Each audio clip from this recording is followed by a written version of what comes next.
يا أيها الذين آمنوا إن جاءكم فاسق بنبأ فتبينوا أن تصيبوا قوما بجهالة فتصبحوا على ما فعلتم نادمين الآية সম্মানিত এই সবার সভাপতি সাহেব ও আমার সামনে বসে থাকা ছোট বড় জ্ঞান পিপাসা তালিবে ভাই সকল, আজকে আমি আপনাদের সম্মুখে যে বিষয় প্রসঙ্গে উপস্থাপন করতে চলেছি সেটি হচ্ছে মানব উদ্দেশ্যে আমাদেরকে উপদেশ গ্রহণ করতে অর্থাৎ শুনতে হবে। দাদা কি বলেছে, বাপ কি করেছে সেটা ইসলাম নয়। আল্লাহ রাব্বুল আলামিন যেটা আদেশ করেছেন এবং নবী মুহাম্মদ সাল্লাল্লাহু আলাইহি ওয়াসাল্লাম যেটা তিনি করেছেন এবং মানুষকে বলেছেন সেটাই হচ্ছে ইসলাম।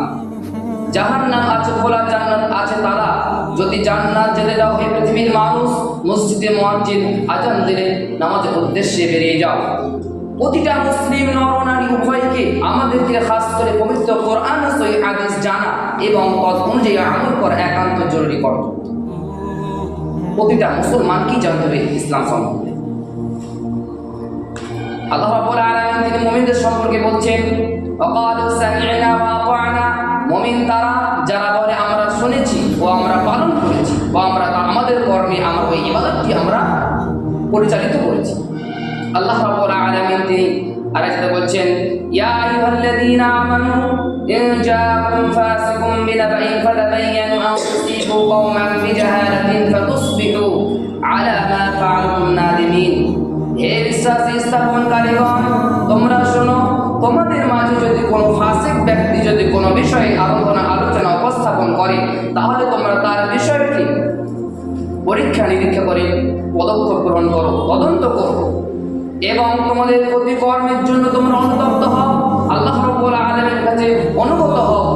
নচেত তোমরা এই বিষয়কে তদন্ত করে যদি পরিচালিত করো তোমাদের জীবনে, তাহলে এর ফলাফল কিন্তু অপমানজনক হয়ে পড়বে। তোমরা যেন কোনো সম্প্রদায়ের ক্ষতি না করতে পারো। অত্র আয়াত দ্বারা যে বিষয়টি ভেসে আসছে সেটি এই, কোনো ফাসিক ব্যক্তি কোনো ব্যক্তি যদি কোনো বিষয়ে আলোচনা করে তাহলে তার আলোচনা আমাদেরকে পদক্ষেপ নেওয়ার পূর্বেই কিন্তু তার আলোচনা আমাদেরকে যাচাই বাছাই করে আমাদেরকে গ্রহণ করতে হবে, নচেত এর ফলাফল কিন্তু অপমানজনক হয়ে পড়বে।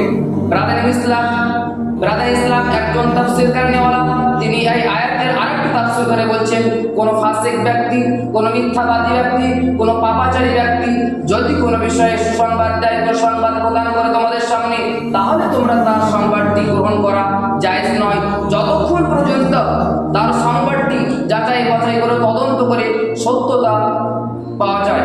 তার বিষয়টি আমাদেরকে যাচাই বাছাই করে পদক্ষেপ গ্রহণ করতে হবে।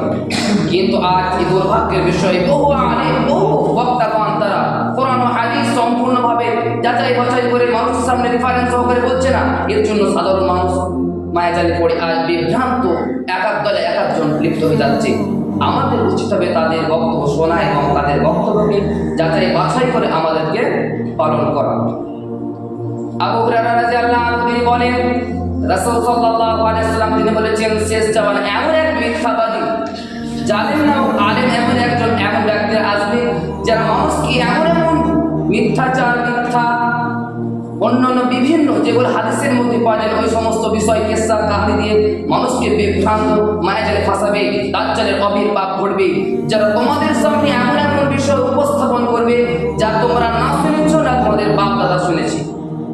ব্রাদার ইসলাম আল্লাহ সাল্লাল্লাহু আলাইহি ওয়াসাল্লাম বলেছেন, তাদের নিকট থেকে তোমরা দূরে এসো এবং তাদের কাছ থেকে তোমরা বাঁচো এবং তোমাদেরকে তাদের থেকে বাঁচাও, অর্থাৎ সম্পূর্ণভাবে তাদেরকে বর্জন করো এবং তাদের থেকে দূরে থাকো। ইসলাম এমন একটি সারা বিশ্বের ফাউন্ডেশন, এমন একটি সোসাইটি যার প্রতিটি কর্ম, প্রতিটি কাজ, প্রতিটি ইবাদত দলিল ভিত্তিক হয়ে থাকে। আল্লাহ রাব্বুল আলামিন তিনি বলছেন, কুল হাযিহি সাবিলি আদউ ইলা আল্লাহি আলা বাসীর। হে নবী তুমি বলো, আমি আল্লাহকে মানি, আল্লাহর আলোচনা উপাসনা করি দলিল ভিত্তিক। রাসূল সাল্লাল্লাহু আলাইহি ওয়াসাল্লাম তিনি বলেছেন, আল বাইনাতু আলাল মুদ্দাঈ।